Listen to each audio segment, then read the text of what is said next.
Projectiles, horizontal plane, type 3, angle of projection. So in 2007, we had a particle is projected with a speed of 7√5 meters per second at an angle of alpha to the horizontal. And we have to find the two values of alpha that's going to give a range of 12.5 meters. Okay, so let's draw the information that we're given. So it's horizontal plane. We're given angle of projection is alpha. The speed is 7√5, and that's in meters per second. And then we have to find the two values that's going to give us a range of 12.5 meters. So remember, our range is basically our distance in the x direction, or some people like to call it or.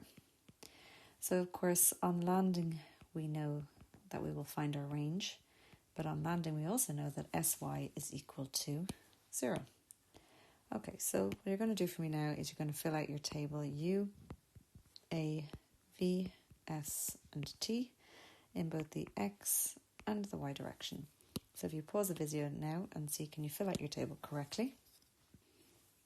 Okay, so we have to remember that our initial velocity is going to be U cos alpha in the I direction and U sine alpha in the J direction. But we don't know what alpha is, we only know what U is, so U is our 7√5 meters per second. Okay, so therefore in the X direction what we have is 7√5 cos alpha, and in the Y direction 7√5 sine alpha. So our acceleration due to gravity is 0 in the X direction and it's minus g in the Y direction.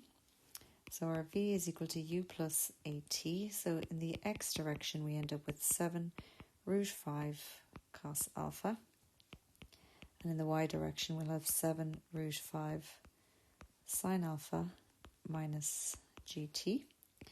S is equal to UT plus a half AT squared. So in the X direction, that's going to give us 7√5 cos alpha t. And in the Y direction, 7√5 sine alpha t minus a half GT squared. And our time is t. Okay, so we're looking for our two values of alpha. So we have to basically go with what do we know on landing. Well, we know our range is 12.5 and we know S of Y is equal to 0. So basically what we can do is we can work out our time of flight. So we say on landing, Sy is equal to 0. And this will allow us to work out our time of flight. So we have 7√5 sine alpha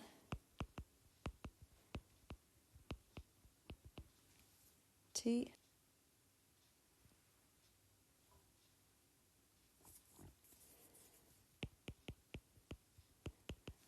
so minus a half gt squared, and we're going to let that equal to 0. So we have 7√5 sine alpha t minus a half gt squared equals 0. So we're going to multiply everything across by 2. So 14√5 sine alpha t minus gt squared equals 0. So if we take out t as being common, that leaves us with 14√5 sine alpha minus gt. So both factors multiply to give us 0. So that means if I let 1 equal 0, they or both,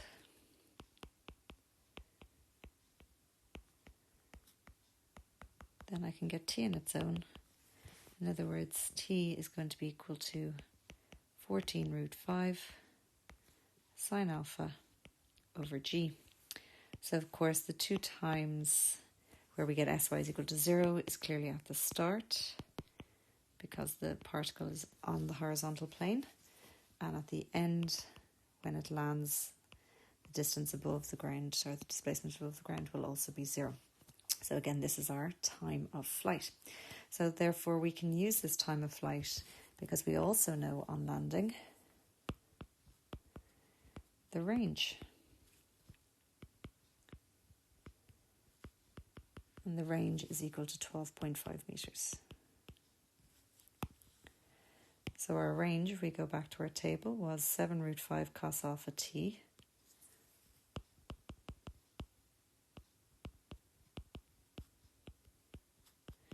So if I let that equal to 0 and sub in our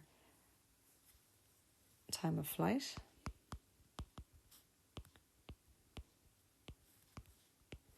our time of flight was 14 root 5 sine alpha over g. We let that equal to 12.5. So what we want to do next is basically simplify this out. So we multiply out our brackets there, we end up with 140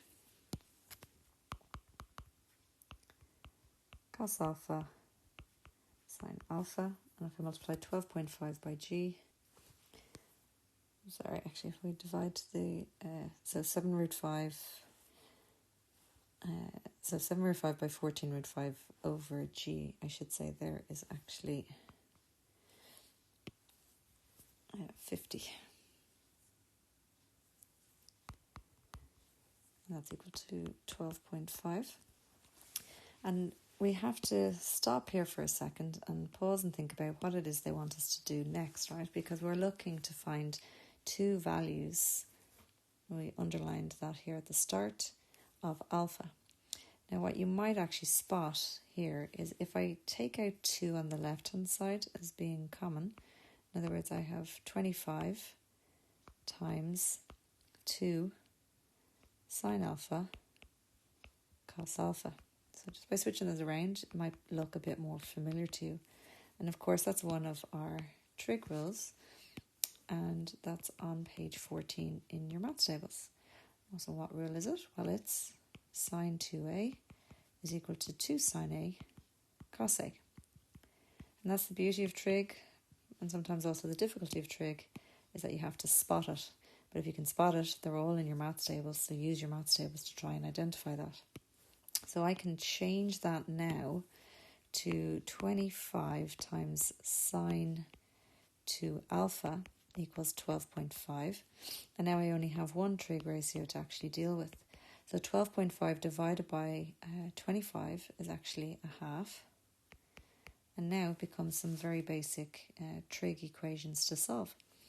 So in other words, I'm trying to get sine inverse of a half.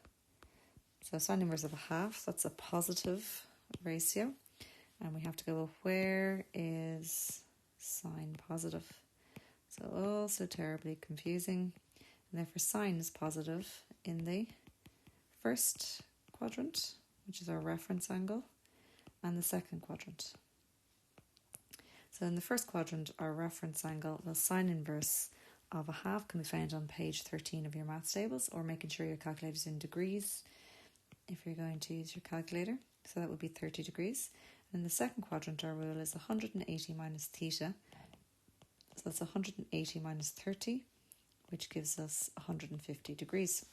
Okay, so therefore we can say that 2 alpha must equal 30 degrees, or 2 alpha must equal 150 degrees.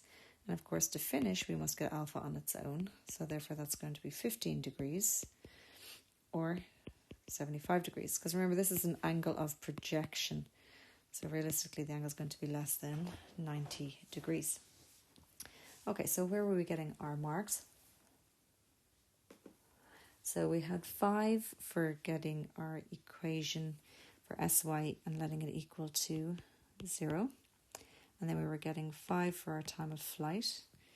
Then we had 5 for getting our range and subbing in our time of flight.